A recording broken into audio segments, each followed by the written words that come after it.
Le mal de dos. C'est une expérience que tellement de gens connaissent. Mais ce qui est peut-être encore plus répandu, c'est le brouillard d'idées fausses qui l'entoure. Des conseils qui se veulent rassurants, mais qui sont complètement dépassés, des peurs qui finissent par paralyser. Bon, il est vraiment temps de faire le tri. Alors, c'est ce qu'on va faire. On va déconstruire ensemble les mythes les plus tenaces et découvrir ce que la science nous dit aujourd'hui sur le chemin de la guérison. Voilà la question centrale.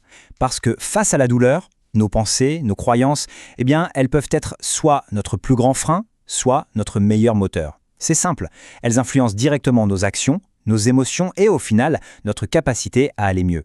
Alors voici notre programme.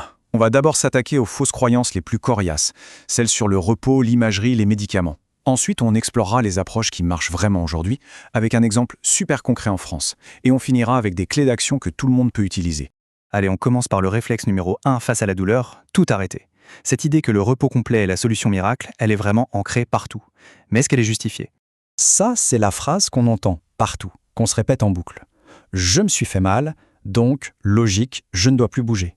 Ça a l'air d'une logique imparable, hein? Sauf que les recherches les plus récentes nous racontent une toute autre histoire.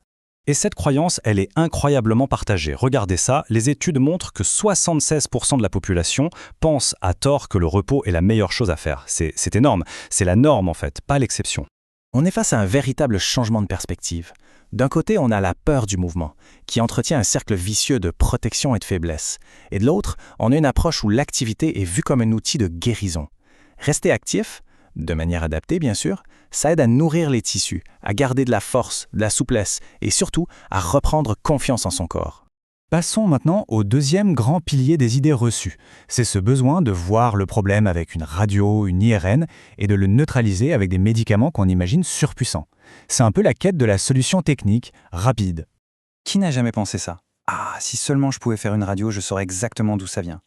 Cette attente d'une réponse visuelle, elle est très très forte. On veut trouver un coupable, voir une cause claire et nette, sur un cliché. Et ce chiffre, il est sans appel. Les enquêtes le montrent, 71% des gens sont convaincus qu'un examen d'imagerie est presque toujours utile, voire indispensable. C'est une conviction massive qui pousse à demander des examens qui, bien souvent, ne sont pas nécessaires. Et c'est là qu'on voit tout le décalage avec la réalité. La vérité, c'est que pour l'immense majorité des maux de dos, ce qu'on appelle les lombalgies non spécifiques, l'imagerie est un soin de faible valeur. Non seulement elle n'améliore pas les choses, mais elle peut même être contre-productive. Pourquoi?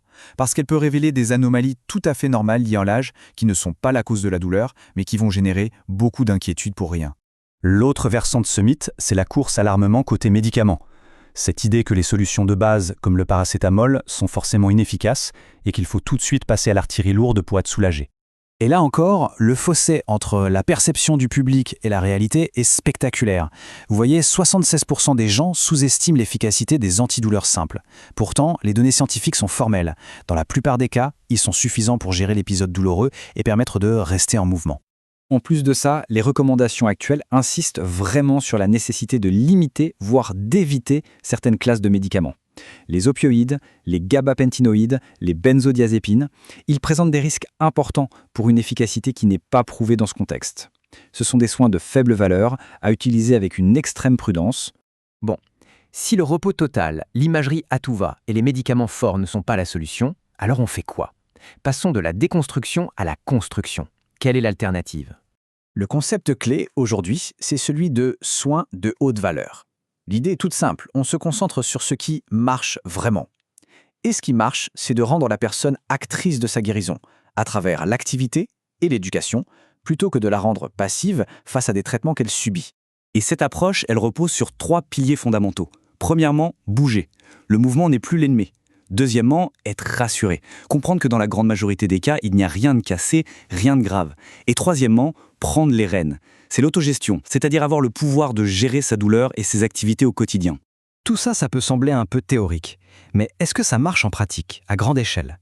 Pour le savoir, on va regarder un cas d'école particulièrement réussi, celui de la France. La France a mené une grande campagne de santé publique qui a eu un impact vraiment mesurable et positif. Contrairement à d'autres pays où les croyances n'ont pas bougé d'un iota, l'expérience française montre qu'il est possible de faire évoluer les mentalités. Mais alors, quel a été leur secret? Le succès de cette campagne repose sur une stratégie vraiment brillante. Ils se sont adressés en même temps au grand public et aux médecins généralistes. C'était essentiel. Les messages étaient simples, clairs, centrés sur le mouvement, le caractère le plus souvent bénin de la douleur et l'autogestion. Et son impact a même été validé par une étude solide menée sur 3500 personnes. Et pour bien mesurer cette réussite, la comparaison est très parlante. Alors que la campagne française a provoqué un vrai changement, une initiative similaire en Norvège, par exemple, n'a eu absolument aucun effet sur les comportements d'arrêt de travail. Ça montre bien que la méthode, la façon de faire, compte autant que le message lui-même. Alors, au final, que faut-il retenir de tout ça? Comment traduire ces informations en principes directeurs simples? Voici les messages clés, les idées à vraiment intégrer pour transformer sa relation avec le mal de dos. C'est le point de départ. Il faut absolument sortir de cette image d'une colonne vertébrale fragile, prête à lâcher au moindre faux mouvement. Le dos humain, c'est une structure incroyablement forte, conçue pour bouger, pour porter, pour se tordre. Lui faire confiance, c'est la toute première étape. Ça, c'est le message le plus important. La douleur n'est pas toujours synonyme de dommage. Apprendre à bouger avec la douleur, à trouver les activités qui font du bien, c'est la voie royale vers la guérison. Le mouvement est souvent le meilleur des remèdes. Finalement, toutes ces connaissances, elles offrent une opportunité incroyable, celle de ne plus subir la douleur, mais de la gérer activement, de passer de la peur et de l'inactivité à la confiance et au mouvement. C'est un changement de perspective qui peut absolument tout changer.